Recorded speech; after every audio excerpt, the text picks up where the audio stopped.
Good evening, ladies and gentlemen, and welcome to a special COVID-19 edition of the Meeple Marathon. Tonight, I'm going to be giving you my top 10 games that you can play remotely. These are going to be physical board games that, as long as one person owns a copy of the game, you are going to be able to play with either another person or a group of friends over Skype or a conference call, FaceTime, something like that. Some of these games might have tabletop simulator versions out there or apps that you can play multiplayer, but I'm not covering any of those. I am simply talking about physical board games that you would normally get out on a game night when your friends come over. These are games that you can implement remotely and have a good old-fashioned game night with your friends. There is one honorable mention that I did want to throw out there, and this is technically it's a digital game, but it's one that I was not familiar with until all of this social distancing mess started, and that is Jackbox TV, or the Jackbox party suite of games. Essentially, one person will have to download this on Steam and have it running and have either a screen share going or a camera on the screen so everybody can see the action, but then everybody else simply just needs to get out their phone, and this is what you log on to Jackbox TV. You simply put in your name, and the person who is running the game gets a room code. They share it with everybody. You type in your room code and you're going. Everybody then uses their cell phone to type in their answers or draw their pictures if it's Drawful 2, whatever, and then you just hit send and it just travels across the internet to everybody.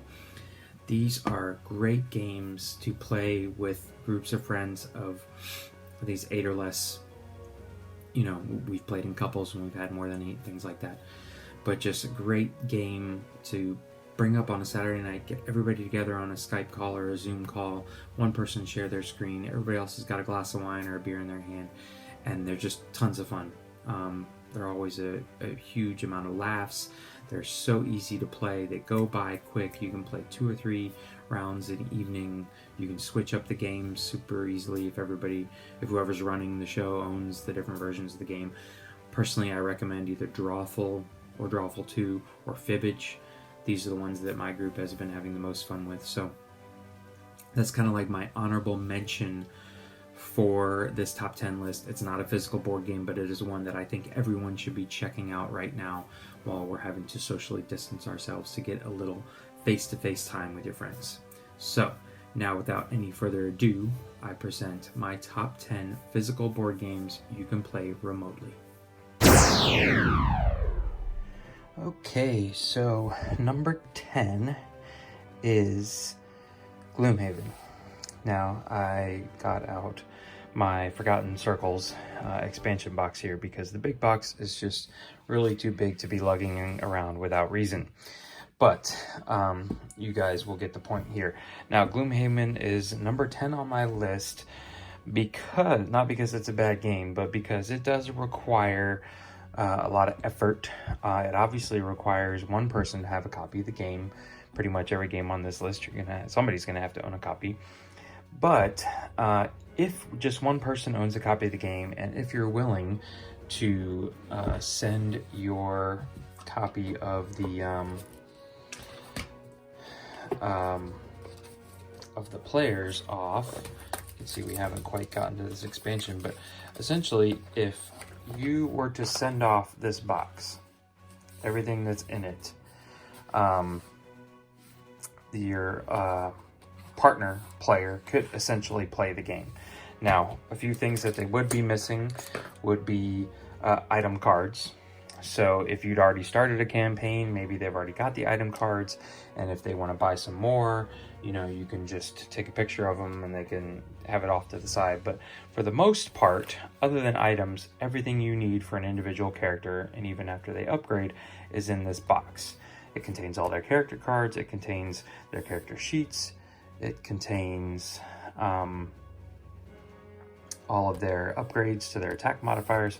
Just send them this box.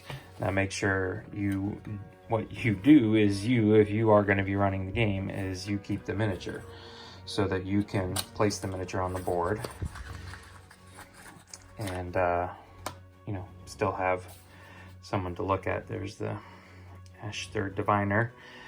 But essentially then what you would do is just set up the board, and you're going to have to set up some kind of WebEx or live stream or something like that. But you would set up the board and move your pieces around, and then the person who's just joined you on the live stream essentially just tells you where they want to move and then what actions they're going to do, and you who are controlling the game are going to do all the monster AI actions, all the shuffling, everything like that, which some of you may already do based on your games. So this really might not be that different, but the people who you are playing with, they have all their cards and they can keep them and shuffle them and do whatever they like with them, and then you're essentially just controlling everything else as if they're just too lazy to reach across the board and help you with any of that.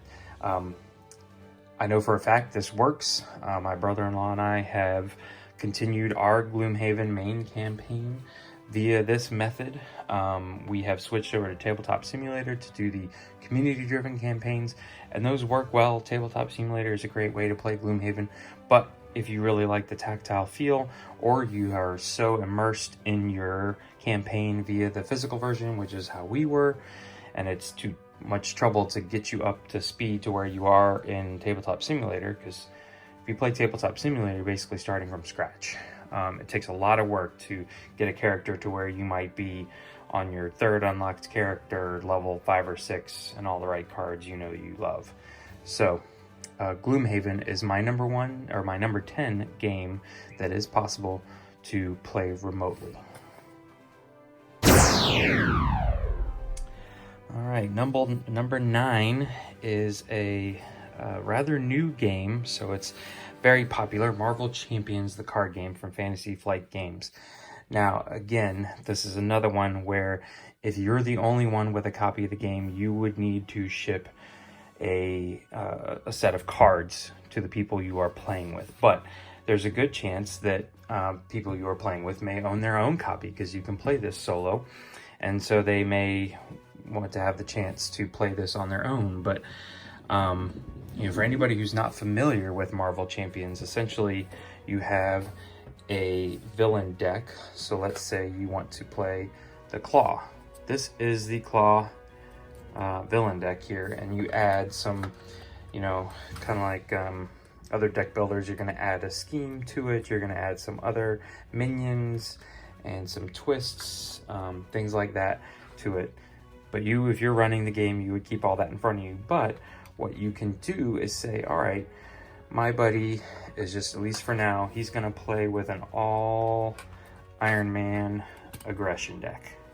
So you would send him your aggression cards, you would send him your Iron Man cards, and your basics.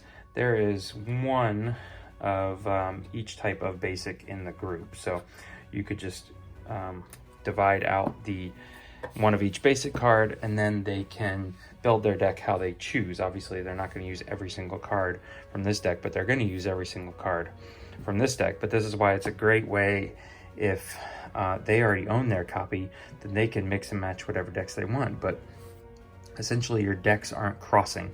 This isn't like a deck builder game where you're each drawing from a community pile. Essentially, you have your deck from the beginning. Your cards are going to stay within your deck, and you shuffle them up, and you play within this own little contained space, and your partner plays within their own little contained space, and so on and so forth. So this is something that if you preferably if you were each to get on like a Skype with your camera pointed down at your play area, that would be ideal, so that you can each see the cards that you're playing, and then whoever's running the game just simply needs to create a little side area for any villains or activations that come across. When you draw from the villain deck during the villain scheming phase and things like that, you are simply just showing your partner. There's no hidden information. So you turn it over, you say, here's your card, here's what you have to do. They take care of it, and you guys move on. So again, this is number 9, not because it's a bad game, but because it does require both of you to have legitimate parts of the game in order to play. But seeing as they're just a set of cards, these can easily be, you know, if the friend's local, just drive them over and drop them off in his mailbox or mail them to him. Cards will fit in an envelope, whatever you feel comfortable doing. But it is possible in what's happening today to play this game remotely. So that's number 9. Okay, coming in at number 8 is another big box miniature dungeon diving game that some of you may be thinking, what? There is no way I can play Zombicide remotely. But you're wrong. What you need, and the key is, obviously one person has the game, sets up the board, sets up all the characters, and at least one person needs to have the companion app, which you can see here is a app developed by Catan or Catan Games and Guillotine Games, and essentially, you know, you can go in here and you can tell it everything that you have. We're just going to stick with the base game here. You add your survivors.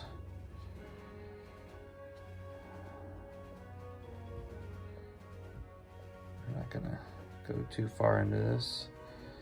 And there you go. So say you're just, you know, obviously you need to add 6 to make it correct, but I'm not even sure what happened. Okay, you can play with 2 players in the app, but ideally, the scenario that I think would work the best is whoever doesn't have the base game in front of them would have this app set up and would be controlling at least their characters, if not have all 4 up.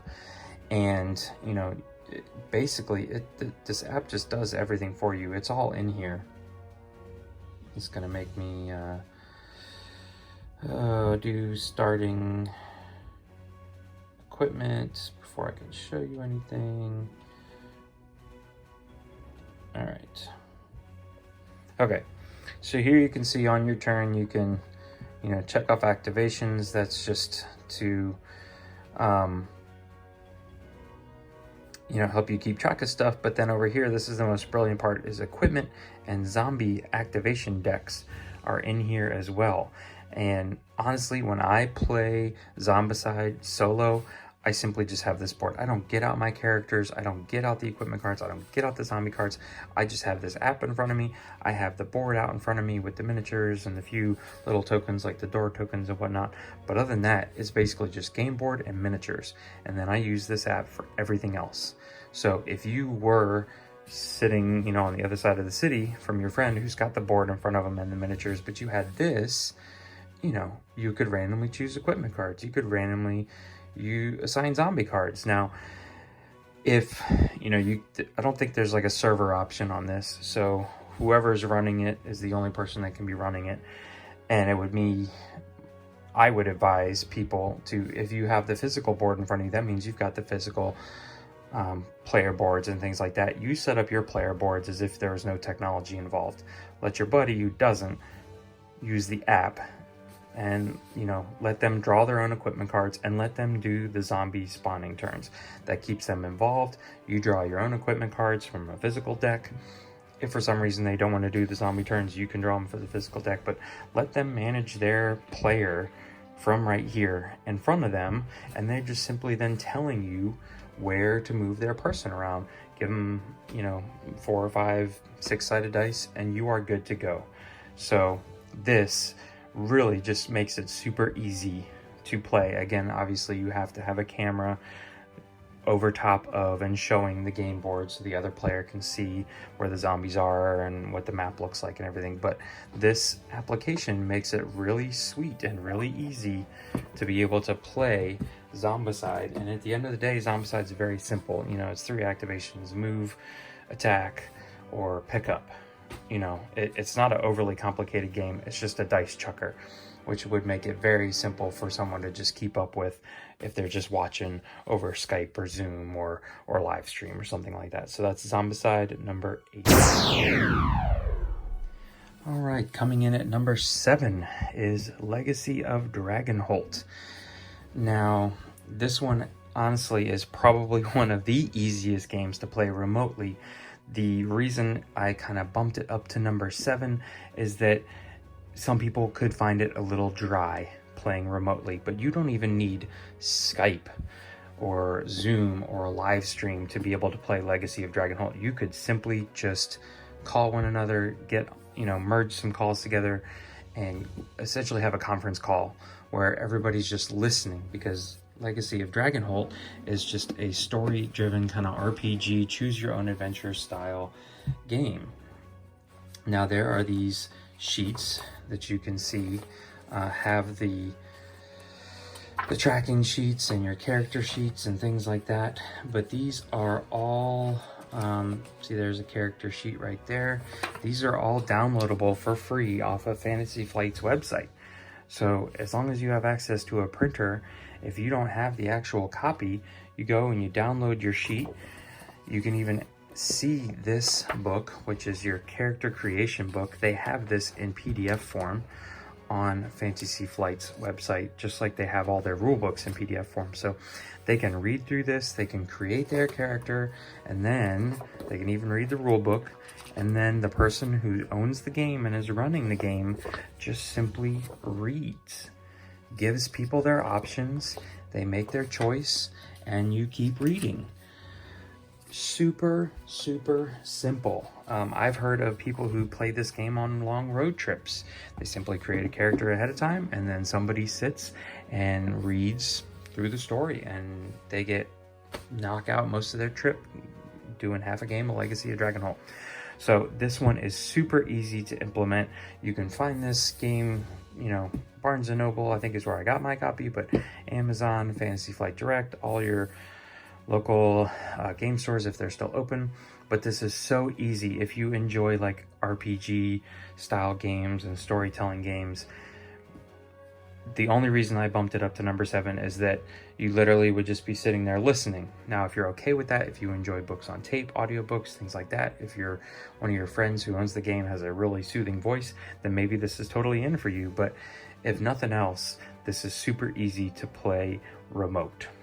So that's my number 7, Legacy of Dragonheart.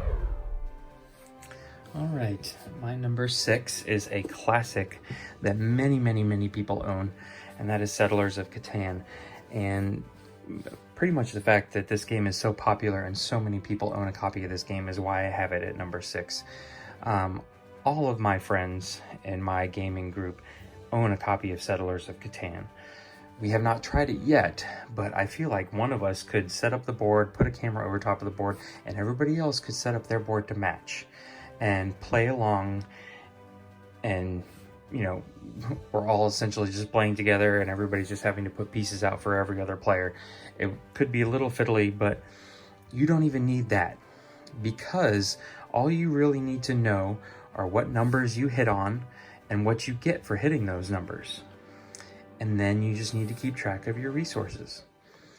When I first started playing Settlers of Catan, I think like the second or third game, someone introduced me to the fact that you should just take a notepad and a pen or pencil and write down 2 through 12 on a piece of paper, and next to each number write what resource you get. That way when somebody rolls, say 7, you just look down at your sheet and you're like, oh, I'm getting wheat for 7, or oh, I'm getting sheep for 8.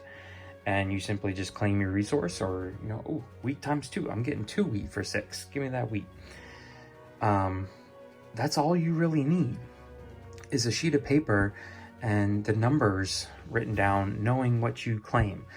Somebody obviously has to own the game and be running the overall game board, and they're going to have to be putting pieces out for everyone else.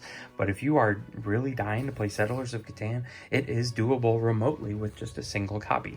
Now, the only thing that some people might gripe about is that when you get to draw the the cards that have various information, some of them have victory points on them, some of them have abilities for you to like steal resources from other people, that would kind of have to become shared information unless everybody owned their own copy and was drawing from their own deck.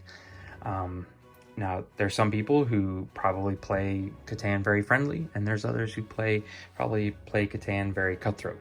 So those people, the cutthroats, may not want to play Settlers of Catan remotely, where you can see what those cards are. You know, there's no longer hidden information, which could give you the edge in victory. But essentially, to play Settlers of Catan remotely in a friendly fashion, all you need is a piece of paper and a pencil. And that's why this one made it to number 6, because truly, if you think about it, what the other person needs in order to participate is just that piece of paper and a pencil. Oh, and 2 6-sided die. I did forget about that. That way they can roll their own die. If you're rolling the die for them, they're hardly even playing. I guess they're making decisions about what to build where, but a pair of 6-sided dice, almost anybody that plays games has a pair of 6-sided dice somewhere in their house. So that is my number 6, Settlers of Catan.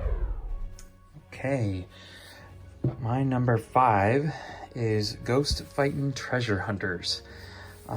This is an excellent family game. You can see down here it's for 8+. I play this with my 6-year-old who pretty much understands. I also play with my 4-year-old who really just kind of loves to stick the ghost pieces on his fingers, but that's fine too. He's participating. But this is one of those games that's super easy to play. The basics and what you need to do on your turn are very straightforward, but the strategy can be very deep. This is what my 4-year-old does all the time. He just sticks the ghost on his fingers. But as long as you can get a camera on the board and someone's willing to run the game and move your pieces around for you, this is a very easy game to play. Just sit back and tell the person, okay, you know, this is a 6-sided die. This is your movement die. If you have a 6-sided die, go ahead and roll it. Every face has a ghost on it except for the 6. So you could roll your own movement die and then tell someone, or you could just have someone roll the movement die for you. Now, unless you own your own copy, you're going to have someone roll the ghost die, probably. I guess you could figure out what the odds are on here. Like a 1 would be the miss, and then I think there's 2 reds. So 5 and 6 would be the reds, I guess, and everything else is green. If you wanted to go that route, you could, you know, create a system where 1s equals misses, and 2, 3, 4 equals ghosts, and 5s and 6s equals demons. And so then, as long as they, again, have at least 2 6-sided die, they can do all the rolling themselves. But really then just the person running the game flips the card over, puts the ghost out where they're supposed to be, and then waits till the person tells them, oh, I'm yellow, I'm moving 5, please move me forward or into that room. And that's half the time what I do with my boys anyways. I'm the one flipping the card. After like the 3rd or 4th round, they get bored of putting ghosts out, and I have to pull them off the fingers, and I set them out. And then I ask them, all right, where do you want to move? And, you know, then they finally move their character. But a lot of the work for, you know, keeping the game going is on me. So, again, this is a fun game for families, but also has some strategy enough that parents don't get bored. I still enjoy playing this with my sons anytime they want to get this out. So that is my number 5, Ghost Fightin' Treasure Hunters. Okay, number 4 is Dice Throne. Now, ideally, you would have someone that you play with that has their own small box, probably. You know, all of my season 2 boxes are in these small kind of 2-packs, and it's kind of like Magic the Gathering. More than likely, if you know someone who plays this game, they have at least gone out and bought their favorite character's box so they can have it and it's kind of theirs, and you know, they bring it with them to game night. But even if they don't, even if you are the only one that's got Dice Throne content and you want to play with someone else, this is very similar to Gloomhaven or Marvel Champions, where you just need to get them something in order to play, and that something is very transportable. You see, every character, if you're not familiar with Dice Throne, comes in one of these game trays, custom, you know, like vacuum packed game trays that holds everything. The lid stays on tight. seriously, just go and drop this off in someone's mailbox and they have everything they need to play Dice Throne. Now, the one thing you would be lacking is that there are many characters who have status effects that go on the other player, and they have tokens, cardboard tokens, that you can put on the other player's board to just remind them, oh, they're cursed, or oh, they're poisoned, or something like that. So you would simply have to have any type of proxy replacement to be able to put on your board and say, ooh, I know that this bottle cap here means poison, or something like that. And more than likely the other player will remind you if they have put a status effect on you or not. But the fact that these are so easy to obtain in small quantities, you don't have to own the entire line of Dice Throne, you just have to own one of these small standalone expansions, kind of like the new I can't remember the name of it right now, expandalones they're calling them. But essentially this is, you know, a player versus player game, so you're not getting to be involving big groups. It's just you and one other person. But if, you know, they're familiar with the game, it's super easy to play. You don't even need to be on a video chat with them. They don't need to see your board. If you trust them enough that they're not cheating, you could simply say, all right, I'm hitting you for X amount, and they will return back and say, all right, I defended X amount and hit you back for this much. You know, so that's why this one came down all the way to number 4, because it would be so easy to split up one of these boxes with somebody, especially if you lived locally, or the fact that if you know somebody and you play Dice Throne regularly, they probably own their own small box. So if you do know someone that owns Dice Throne and you own Dice Throne, get yourselves out a copy, dial them up and say, hey, let's try this out, because this is super easy to play remotely. So that's my number 4, Dice. Okay, coming down the stretch here, we are gonna play Codenames remotely. Now, this is a party game, but honestly, if you can get a bunch of people on Zoom or Skype together, as long as they can see the same screen as you, this is a very easy game to play remotely. Obviously, you have to have one screen that's focused on the board, and in focus enough that everybody can see the board. But then what you need to do, where are those cards? Right here. All you need to do is you take out one of these cards and you choose it, and if you are the one running the game, you've got the copy of the game in front of you, and you don't want to know, this is going to take some skill, but essentially you need to take a picture of this card and just text it to the 2 players who are going to be giving the clues. They can bring this up on their phone, even if their spouse is in the same room. They can bring it up and keep it a secret, and then they just give their clues. And then again, whoever has the game in front of them is putting the little tiles out.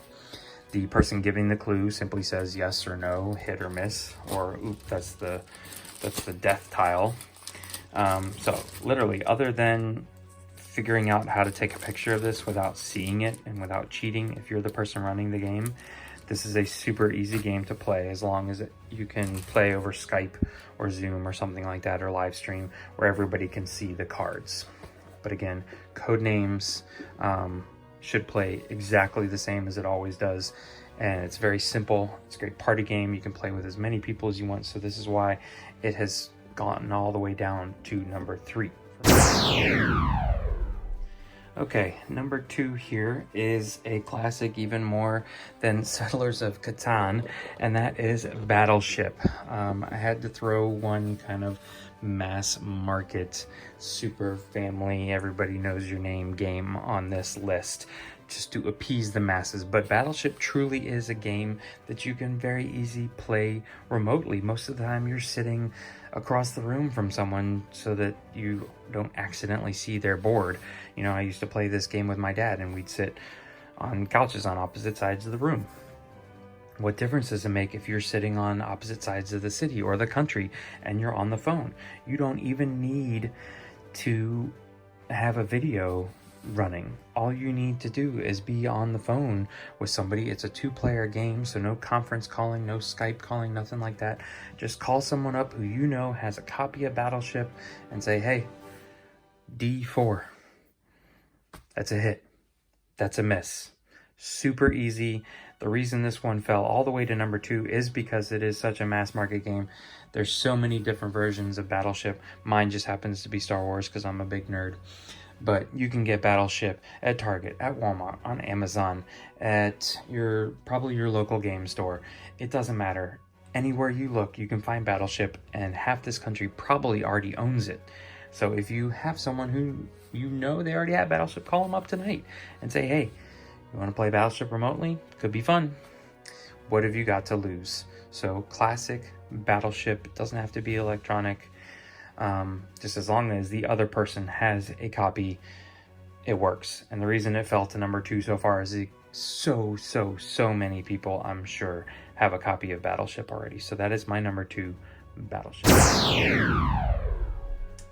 And my number 1 game to play remotely is Cartographers from Thunderworks Games. Now, the reason I love this is because A, the only thing the other players need is access to a printer and then a pencil. They need to be able to print off the PDF or the JPEG, whatever it is that you can download for free off of thunderworksgames.com. And just a little tip, have them printed off in landscape mode. It doesn't warp the page at all. But essentially they print off their own copy of the map, and then what I have found to be the easiest is that you set up you can do the random shuffling, and you lay out your scoring cards, and you just snap a picture of it. Similar to Codenames. I'm just going to use these 4 here, but say these were, your 4 proper scoring cards here. You would just take a picture of that, send it to them, and then they always have it for reference. You can set yours off to the side if you want, so you always have reference. And then you simply, whether you are sacrificing your ability to see everybody and talk to everybody, or you can just hold it up to the camera. I've seen it done that way, but all you need to do in Cartographers is to show the group 1 card at a time. Boom, farmland. Everybody see it? Everybody see it? Kind of hold it up here with if you're right-handed, you hold it up with your left hand, you're drawing your picture, and then you put it down. Next one, boom, this is a scoring card, but that's all you have to do. So you don't even need to have a dedicated camera on your game. There is no game board. They don't need to see your map. Literally all you need to be able to do is hold up this card in the frame so that everybody can see it. If they already know how to play the game, you can knock out a game. If you don't have to explain the game, you can knock out a game of Cartographers in 20 minutes. You can play with up to 100 people, even more, since they're printing off their own copy. You could literally play this with like your entire graduating class in college. If you were a senior in high school or senior in college, you could play Cartographers as one giant group, as long as you could all get on the same call. I'm sure there are some limits to Skype or Zoom or something like that, but essentially anybody that you can get onto a call, a video conference call, that's the only caveat, then you can play Cartographers. This made it to my number 1 because it is that easy to play. It's that simple. You're not asking anybody else to manage anything else. Just print something off and have a pencil or pen on hand. But it's a great game. It's a good strategic game that's easy to teach. It's fun to play. Battleship was super easy, but Battleship is Battleship. This is Cartographers. This is my number 1 recommendation. This can be found, at your friendly local game store.